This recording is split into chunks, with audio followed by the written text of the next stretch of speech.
Sampurasun nepangkeun simkuring pun Nur Aisyah Suwanda.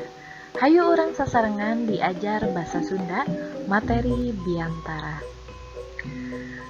Sate acan lebet kana Biantara, hayu urang titenan heula ieu aya sababaraha tokoh anu patali jeung ieu materi.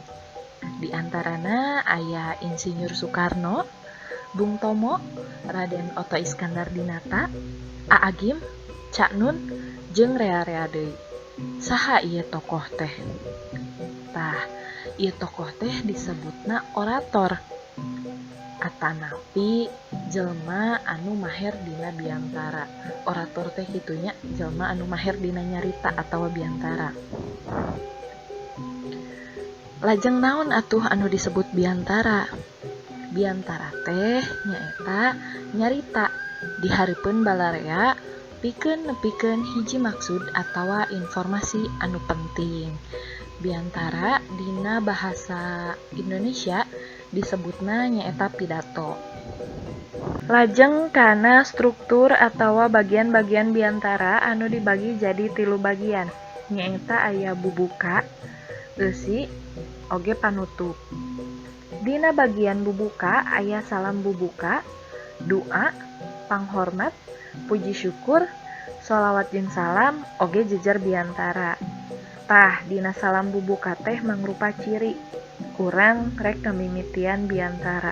Urang tiasa ngagunakeun Assalamualaikum warahmatullahi wabarakatuh pikeun anu ngagem agama Islam. Atawa Sampurasun. Situasionalnya lajeng aya doa. Tiasa ngagunakeun doa sapertos kieu.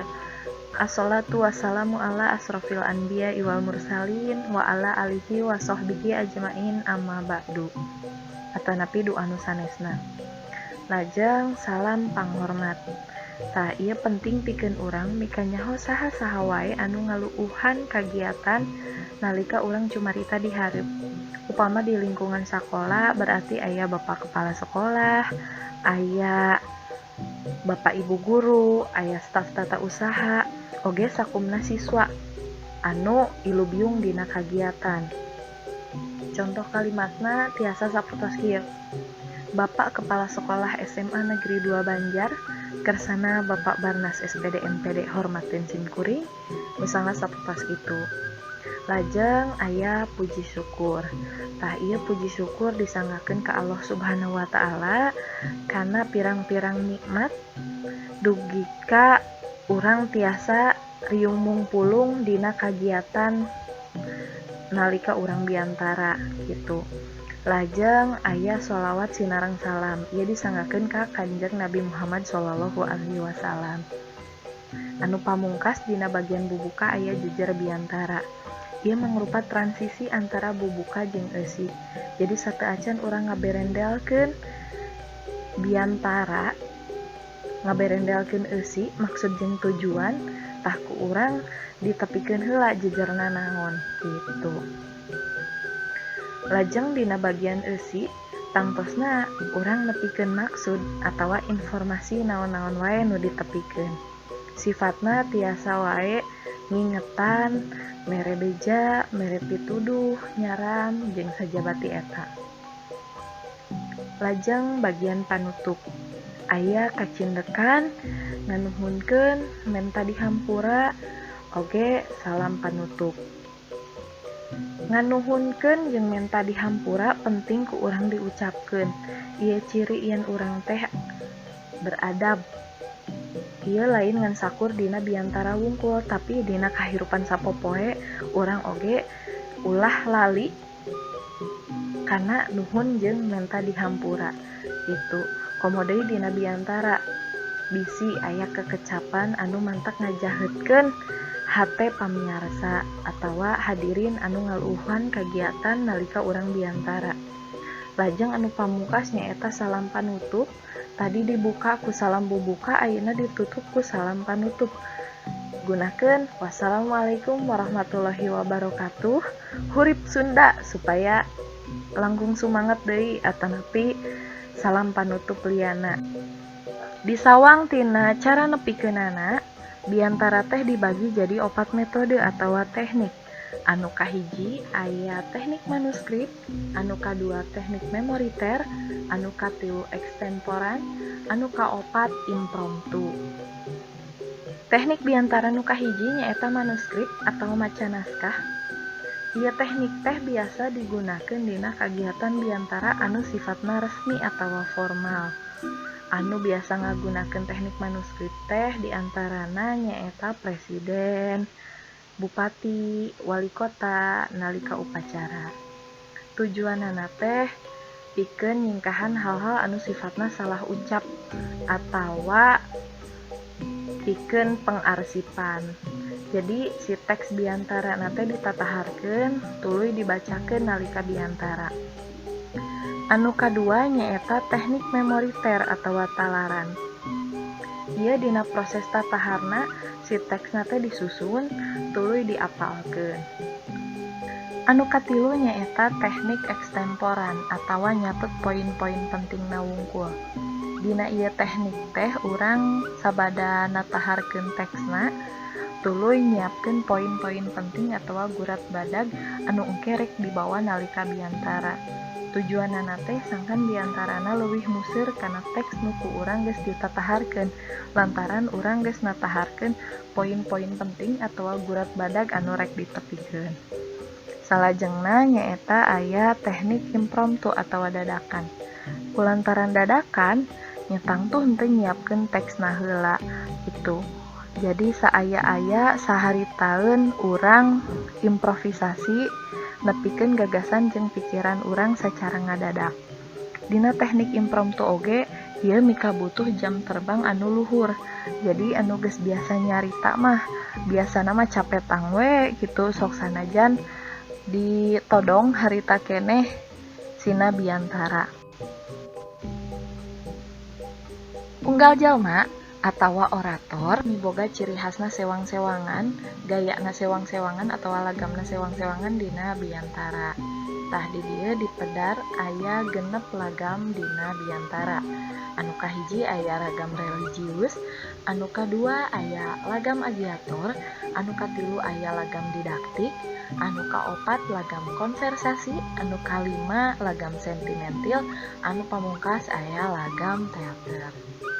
Lagam religius nyaeta lagam anu agamis nuduhkeun gaya biantara anu eusina ngeunaan keagamaan.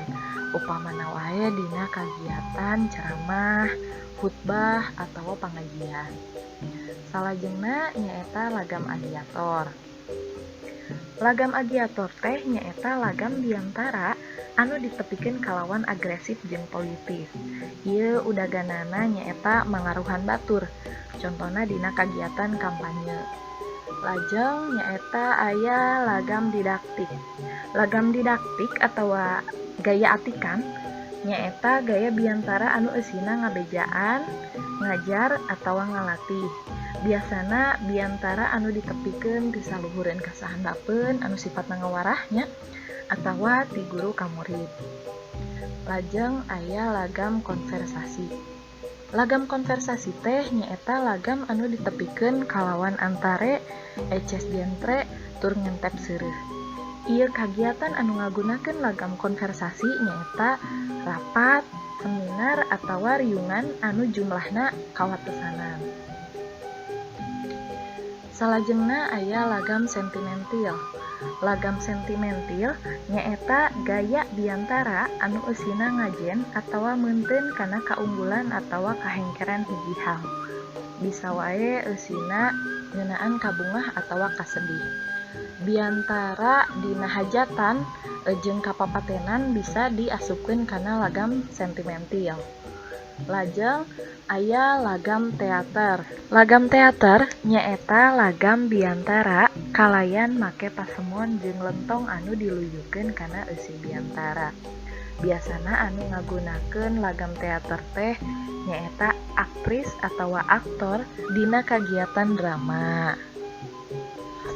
Sangkan puguh strukturna, hadena dina biantara urang nyusun heula rarangka atawa kerangka tulisan supaya si biantarana teh puguh strukturna oge babari keur urang nepikeunana nalika cumarita. di antarana wae nyaeta jejerna kudu aktual.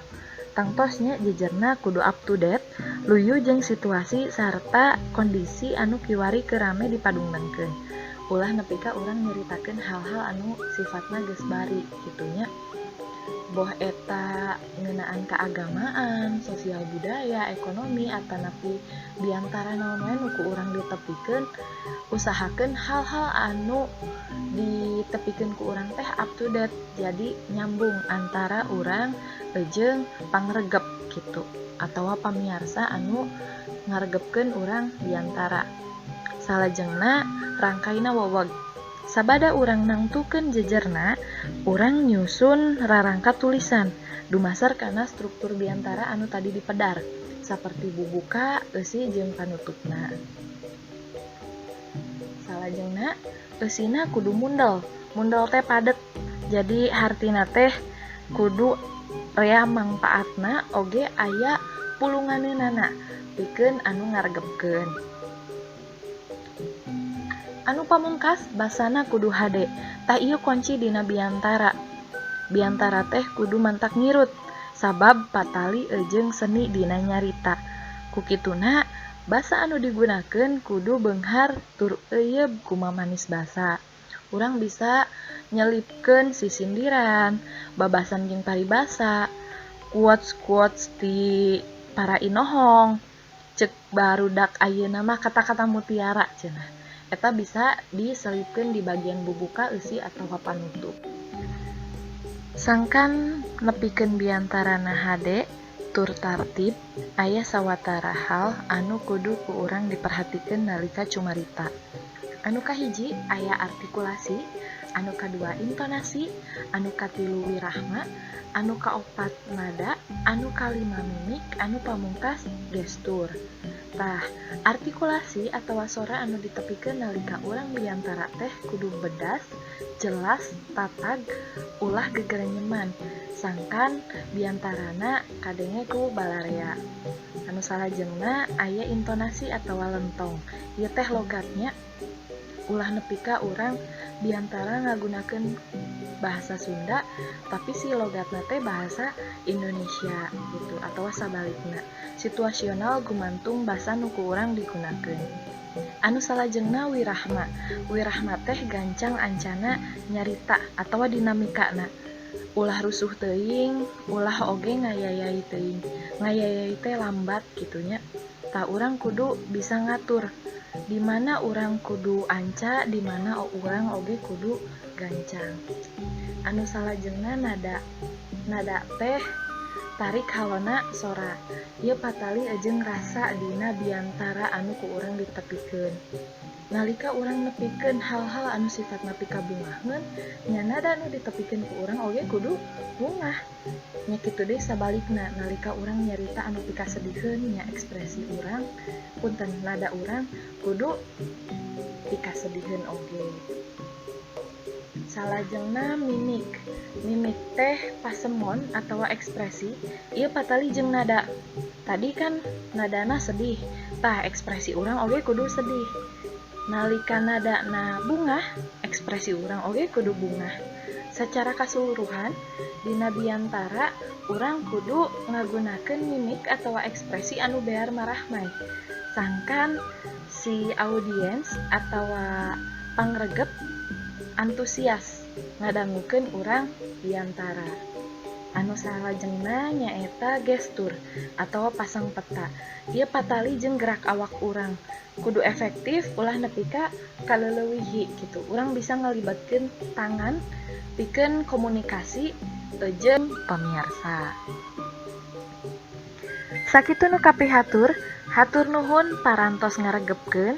Hapunten kana samudaya kalepatan atanapi aya kekecapan anu kirang merenah larapna, mugia aya mangpaatna. Mangga videona tiasa di like sareng di komen, oge dibagikeun kanu sanesna. Cak.